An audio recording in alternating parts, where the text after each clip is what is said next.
హైదరాబాద్ ను వరద కష్టాలు వీడట్లేదు. ఇవాళ కూడా భారీ వర్షం కురిసే అవకాశం ఉందని ఐఎండీ హెచ్చరించింది. ఒక్క వర్షానికే హైదరాబాద్ ఆగమాగం కానుంది. భారీ వర్షం పడితే నగరంలో ప్రత్యక్ష నరకం కనబడుతోంది.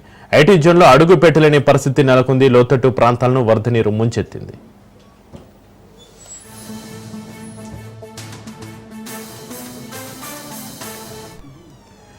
ఇక హైదరాబాద్లోని హుస్సేన్ సాగర్ జలాశయం నిండుకుండలా మారింది. బంజారా, పికేట్, కుకట్పల్లి నాలాల నుంచి హుస్సేన్ సాగర్లోకి భారీగా వస్తున్న వరద నీరు చేరుతుంది. ఇక సాగర్ పూర్తిస్థాయి నీటి మట్టం 514 అడుగులు కాగా ప్రస్తుత నీటి మట్టం 513.8 అడుగులుగా ఉంది. లోతట్టు ప్రాంతాలను అధికారులు అప్రమత్తం చేస్తున్నారు.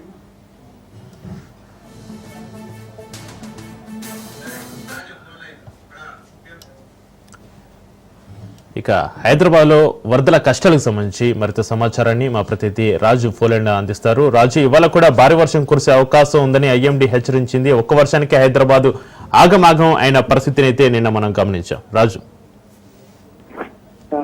చక్రి ఈ రోజు కూడా భారీ వర్షాలు ఉంటాయి అని చెప్పి కూడా వాతావరణ శాఖ అధికారులు ఇప్పటికే అలర్ట్ జారీ చేయడం జరిగింది. నిన్న కురిసినటువంటి వర్షానికి నాన్ స్టాప్ గా 4 గంటలు వర్షం పడడంతో ఒక్కసారిగా హైదరాబాద్ అతలాకుతమైందని చెప్పవచ్చు. ఇటు ఒకవైపు పలు కాలనీలు నీట మునిగాయి, రోడ్లపై భారీగా నీరు, అదేవిధంగా సాయంత్రం కావడంతో భారీగా ట్రాఫిక్ జామ్లతో ఒక్కసారిగా అతలాకుతలమైనటువంటి స్థితి. జనం ఈ రోజు కూడా మోస్తరు నుంచి భారీ వర్షాలు ఉన్నాయని ఇప్పటికే ఐఎండీ హెచ్చరికలు జారీ చేసిన నేపథ్యంలో సిటీ జనం అయితే ఇప్పటికీ అసలు ఈ రోజు కూడా ఏ విధంగా ఉంటుంది అన్నటువంటి ఆలోచనలో ఉన్నట్టుగా కూడా తెలుస్తా ఉంది. ఒకవైపు ఇప్పటికే ఇక అధికారులందరూ కూడా అప్రమత్తంగా ఉండాలని సీఎం రేవంత్ రెడ్డి ఆదేశాలు జారీ చేసినప్పటికీ చాలా చోట్ల వర్షపు నీరు నిలవడంతో చాలా వరకు కూడా సిటీ జనం ఇబ్బందులు అయితే ఎదుర్కొన్నారు. చాలా కాలనీలు నీట మునిగాయి. నిన్న మనం చూసుకున్నట్టయితే ఒక బాలానగర్ లోనే 11.5 సెంటీమీటర్ల వర్షపాతం నమోదైంది. ప్రధానంగా చూసుకున్నట్టయితే హైదరాబాద్ లోని చాలా ఏరియాలలో ఈ వర్షం దంచుకునడంతో ఈ యొక్క పరిస్థితి నెలకొని ఉంది. ఈ రోజు ఏదైతే హుస్సేన్ సాగర్ చూసుకున్నట్టయితే పూర్తి స్థాయి నీటి మట్టంతో నీటికుండలా కనిపిస్తా ఉంది. హుస్సేన్ సాగర్ పూర్తి స్థాయి నీటి మట్టం ఏదైతే 514 అడుగులు అయితే ప్రస్తుతం 513.8 అడుగుల పూర్తి స్థాయి నీటి మట్టం నిండుకుండలా హుస్సేన్ సాగర్ కనిపిస్తుంది. ఇప్పటికే లోతట్టు ప్రాంతాలందరినీ కూడా హైదరాబాద్ లో ఉన్నటువంటి లోతట్టు ప్రాంతాలందరినీ కూడా ఇప్పటికే అప్రమత్తం చేయడం జరిగింది.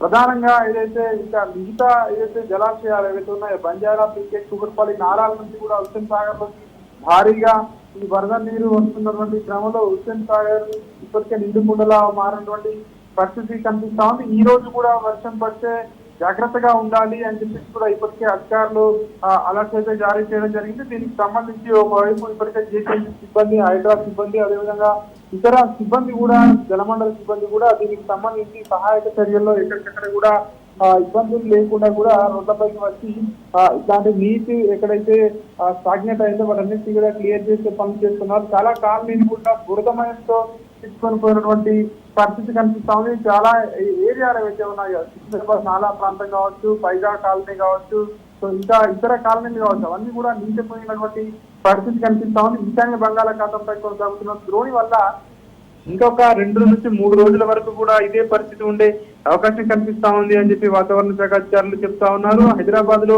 ఈ రోజు కూడా వర్షాలు కురిసే అవకాశం ఉండడంతో అప్రమత్తంగా ఉండాలి ప్రజలందరూ అని చెప్పి కూడా ఇటు అధికారులు, ఇటు ముఖ్యమంత్రి, ఇటు మంత్రులు చెప్తున్నటువంటి పరిస్థితి అయితే కనిపిస్తా ఉంది. దీనికి సంబంధించి ఏదైతే నాలాల నుంచి ఉధృతంగా ప్రవహిస్తున్నటువంటి నీరు హుస్సేన్ సాగర్ లో కలుస్తుంది. నాలాల చుట్టుపక్కల కూడా జాగ్రత్తగా ఉండాలి, చిన్నపిల్లల వైపు వెళ్ళనివద్దని చెప్పి కూడా ఇప్పటికీ అధికారులు అయితే అలర్ట్ అయితే జారీ చేయడం జరిగింది. ఈ వర్షాలకు తోడు గంటకు 30 నుంచి 40 కిలోమీటర్ల వేగంతో గాలులు కూడా వీస్తా ఉన్నాయి. ఈ గాలులకు ఏదైతే పురాతన భవనాల దగ్గర కానీ, అదేవిధంగా ఈ వర్షాలకు ఇట్లాంటి భవనాలు కూలిపోయే అవకాశం ఉంటుంది అని చెప్పి కూడా అధికారులు చెప్తా ఉన్నారు. ఈ యొక్క వర్షాలు పడేటప్పుడు ఎలక్ట్రిక్ పోల్స్ వద్ద ఉండొద్దు అని చెప్పేసి కూడా ఇప్పటికే అధికారులు అయితే కొన్ని అలర్ట్స్ జారీ చేస్తున్నటువంటి పరిస్థితి కనిపిస్తా ఉంది. ప్రజలందరూ అప్రమత్తంగా ఉండాలి. అధికారులకు ఏదైనా ఎమర్జెన్సీ ఉంటే అధికారులకు ఫోన్ చేయాలని చెప్పేసి కూడా చెప్తున్నటువంటి పరిస్థితి కనిపిస్తా ఉంది. అదేవిధంగా నిన్న హైదరా కమిషనర్ ఏపీ రంగనాథ్ కూడా ప్రత్యేకంగా ఏదైతే వరద వచ్చినటువంటి కాలనీలో బోట్ పై తిరిగి సహాయక చర్యలను ఆయన పర్యవేక్షించారు. ఇందులో చిక్కుకున్న వారిని టీఆర్ఎస్ సిబ్బంది ఈ బోట్ సహాయంతో సురక్షిత ప్రాంతాలకు నిన్న తరలించడం జరిగింది. సికింద్రాబాద్ లో ఉన్నటువంటి ఒక కార్ల షోరూమ్ లో చిక్కుకున్న 30 మంది కార్మికులను బోట్ల ద్వారా బయటికి తరలించడం జరిగింది. ఈ యొక్క కుండపోత వర్షం కారణంగా ఐటీ కారిడార్ ఏరియాలో సాయంత్రం భారీగా ట్రాఫిక్ స్తంభించిపోయినటువంటి పరిస్థితి కనిపిస్తోంది. బయోడైవర్సిటీ జంక్షన్ నుంచి కూడా అక్కడ భారీ వర్షపు నీరు చేరి కొన్ని కార్లు కూడా నీట మునిగినటువంటి పరిస్థితి కనిపిస్తా ఉంది. ఇంకా హైదరాబాద్ తో పాటు ఇక రంగారెడ్డి జిల్లా బాలాపూర్ మండలం నాదర్గుల్లోని ఎల్ఎన్ఆర్ ఎన్క్లేవ్ వెంచర్ వైపు ప్రహారీ గోడ కూలడంతో ఒక వ్యక్తి చనిపోయాడని చెప్పేసి కూడా ఇప్పటికే అధికారులు చెప్తా ఉన్నారు. హైదరాబాద్ తో పాటు జిల్లాల్లోనూ కూడా అతి భారీ వర్షాలు కురుస్తున్నాయని చెప్పేసి కూడా ఇప్పటికే అధికారులు చెప్తా ఉన్నారు. నల్లగొండ, సూర్యాపేట, మహబూబ్ నగర్, వరంగల్, హన్మకొండ ఇతర జిల్లాలకు కూడా ఈ వర్షాలు పరుస్తున్నాయి. ప్రధానంగా హైదరాబాద్ వాసులు అత్యంత జాగ్రత్తగా ఉండాలని అధికారులు అయితే అప్రమత్తంగా ఉండాలని సూచిస్తున్నారు. Right, thank you Raju.